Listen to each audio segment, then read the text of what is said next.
Hello and welcome to another episode of Pulled Focus, where we are interviewing the filmmakers whose works are appearing at this year's Deep Fried Film Festival. On today's show, we are speaking to Matthew Thomson, who has a film in called Highly Competent Killers. Hello, Matthew. Hello, hi, I'm Matthew Thomson, and this is Highly Competent Killers. Charles Best, and I'm a criminal. But not just any criminal. I'm the head of the very organised crime company. For the right price, I can help you out with all sorts of illegal activities. Robberies, extortion, loan sharking, illegal parking, you name it, I do it. But of course it's not all hard work. We like a bit of fun too. Crime a little, laugh a lot. That's our slogan. And as a business, we're doing rather well. I'm taking my little company from strength to strength. Now, I could go on and on about the breadth and depth of our offering, but I must admit, I do have a bit of a problem.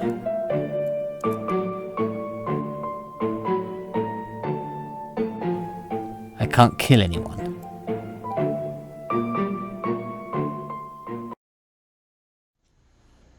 Great. So how would you describe the film? So it's a very, very silly film. It's completely ridiculous. It's about a gangster, a sort of crime boss, who is looking to hire a killer because the crime boss can't bring himself to kill anyone himself. So he decides to try and recruit a killer. And the way he does that is he interviews some maniacs, homicidal maniacs, but he does it through a sort of recruitment process that you would get in a sort of large sort of corporate organization. So it's a proper competency-based interview that he tries to set up in order to hire a killer. So it's a very silly film. It's a comedy film. I'm delighted that it's been selected by the Deep Fried Film Festival. Thank you. We enjoyed watching it, as we did with all the submissions that came in this year. With the COVID situation, we normally have the film festival in venues, but we've gone online because we didn't know what the situation would be in regards to restrictions and everything. But I was looking at the dates when you completed the work. So was this all done during lockdown? It was, yeah. It was completed during lockdown. So about 2 or 3 years ago, I started making short films, and my wife, who actually co-directed this film, she couldn't be here today, but she directed this film with me. She used to work in HR actually, but anyway, I make short films, and I've always got about 6 or 7 ideas. And me and my wife, we sort of bounce ideas off each other with this work, with that work. And we've got about 6 or 7. And so one of them was this sort of idea. And it was on the back burner, actually. We hadn't really thought about doing it. And I was actually working on another short film, when COVID-19 came along. And so that had to be sort of scrapped. And I then went back to the drawing board, had a look and see, is there anything that I can do? Is there anything that I can film from home? And there wasn't really anything on the list. And I thought, well, maybe I could do a scene from that gangster film that I was going to make, that silly sort of strange gangster film. I could maybe just do one scene of it. So I kind of envisaged it with just the sort of talking heads, really, with the characters. And I thought, well, if I could just do one with me, and then do the rest of it with the other characters after lockdown. So I did, that was sort of how it sort of started. And then I thought, well, maybe I could do another character, and then, 2 of them. And then it sort of developed from there. And then we thought, well, actually, it would actually be really funny if I just played all of the characters throughout the film and just did it that way. And in a strange kind of way, that kind of makes the film work, I think. I did a bit of amateur theatre and stuff, in the past, and so I enjoyed sort of swapping wigs and things while I was sort of playing the different characters. But yes, it was all shot through lockdown. It was there's a little bit outside in the garden area, but other than that, it was all just done in the living room, just through there. And we sort of just moved the furniture back and made the living room into an office, or made it look a bit like an office. And that was it. So it was really obviously just done it was sort of with minimal, just an old DSLR in the living room. So yeah, it was filmed during COVID. So was that a challenge for you, or was it quite kind of invigorating creative wise to have that restriction? Yeah, I mean, I know what you mean. I mean, because obviously it was a huge challenge in that there was no budget or crew or cast or, there was literally No one to nothing. make your tea. That's right, yeah. And it was just myself and Rachel, but in a funny way, I learned a lot from it because it was just me and Rachel. We were sort of I felt more relaxed about doing it. I mean, if someone points a camera at you, you immediately go, "Oh, this is what's going on here." But because it was just in my living room, I was more relaxed. I was able just to, take after do take after take after take until I was like, right, okay, that's, I think I've got it now. Rachel obviously helped massively with the edit, because trying to edit yourself, it was just impossible. Do you know what I mean? Because I was looking at things and going, I can't watch this. When you hear your voice on tape, it's so like off-putting. It was like that magnified by about 100. It was like I can't do this myself.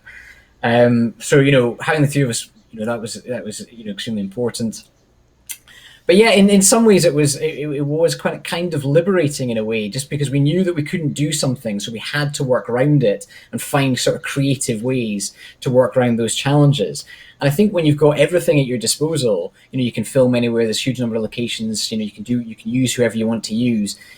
It's almost more difficult in a way. I think having those challenges, having those restrictions, forced us to be creative. If we thought, well, we're going to have to make this film somehow, it forced us to be a bit more creative in that way. So it was quite liberating.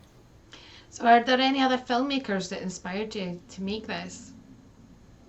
To make this one, yeah. I mean, Shane Meadows, absolutely. Shane Meadows he inspired me to make this film, and also all my other films. I mean, I've watched a lot of his interviews and things, and he's all about story. He's all about acting and the drama, and he made short films just using a camcorder. In the 90s, made an absolute ton of short films, and I just took from that you don't need a huge budget. You don't need a massive crew and huge sets. It's nice to have these things. I'd love to have these things, but you don't need those to make a good quality piece of art. A good film. So he absolutely inspired me to make this and all my other short films. So I would say, yeah, Shane Meadows. In terms of style and things, definitely like Danny Boyle, Cleo Barnard, and other Martin Scorsese as well. I mean,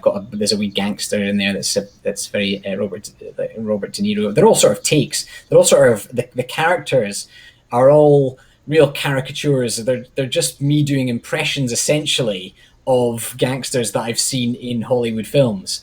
Martin Scorsese, filmmakers like that. But generally speaking, I like filmmakers who do great works on small budgets, who manage to achieve things without the sort of CGI and the huge special effects and things. They just get great performances from their actors.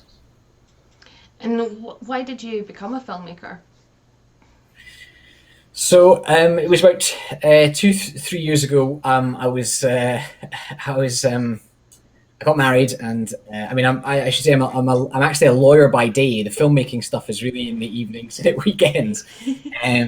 But I was in Aberdeen. I was clearing out my parents' house, the loft in my parents' house, and I came across the old camcorder that me and my brother used to sort of just muck about with. We used to just film stuff, and there were some clips on it. I thought, these aren't bad. Some of these little short films that we made, they weren't really short films, to be honest. It was just mucking about, but it was it sort of triggered something in me. I thought, I really had a good time doing that, and this is really, just, when I was in my teens and stuff, it was just silly stuff with my brother and their friends.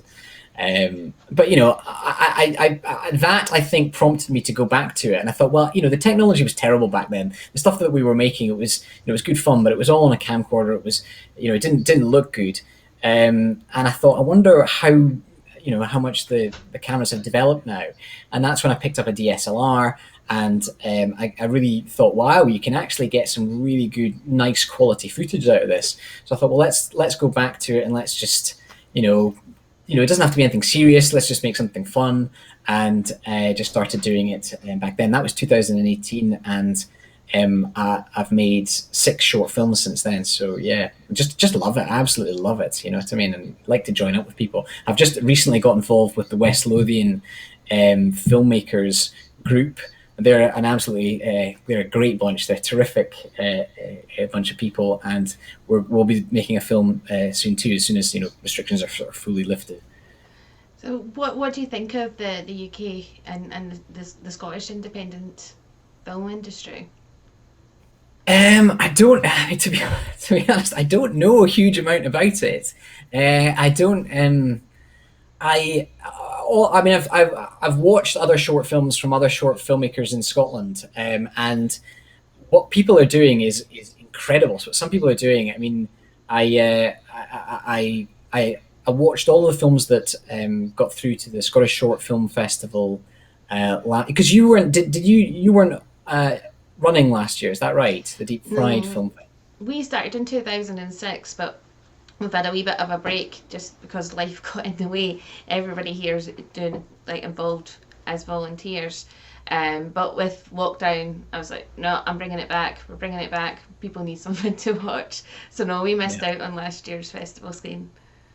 Yeah, well, the one that did run was the Scottish Short Film Festival. So I watched all of the films at that, and the stuff that people are doing, you know what I mean, is just incredible. Again with sort of low budgets, and just with DSLRs or whatever they're using, but on minimal budgets and just locally filming it, just in the streets and stuff. It's just incredible. Some of the stuff that people are putting on Vimeo and YouTube now. So, I mean, I don't really know about the industry overall. I don't know about what opportunities there are for people who actually want to do it, on a sort of professional basis, and you want to sort of work as a runner on the floor of some film. I don't know if those opportunities exist. But if you want to just make decent content, if you want to make some good, nice short films, you can definitely do that now. And there are lots of people who are interested in that, and you can join up with people, sort of film collectives, film groups. And I think film festivals like this, like the Deep Fried Film Festival, is just a great way of seeing other people's works and, mixing with people, getting to know other filmmakers. So I'm really excited actually to see the other films that have been selected in the festival. Right. So yeah, Highly Competent Killers are going to be shown this year. Why should people watch it? Well, they'll see a lot of me, and that's the main thing. They'll see me a lot in it, and they'll see me in different guises. But no, it's they'll see, just if you want to see something that's maybe a bit different, that's maybe not your standard run of the mill type of film, something that is maybe a bit left field, and it might give you a laugh and might make you think. Then check out Highly Competent Killers. Brilliant. Thank you very much, Matthew. Thank you. We look forward to the film, and we will be catching up with some of the filmmakers later on in the festival. For now, I'll be signing off, but don't forget, if you're watching this on YouTube, to like and subscribe so you can see further updates from the filmmakers who are in this year's Deep Fried Film Festival.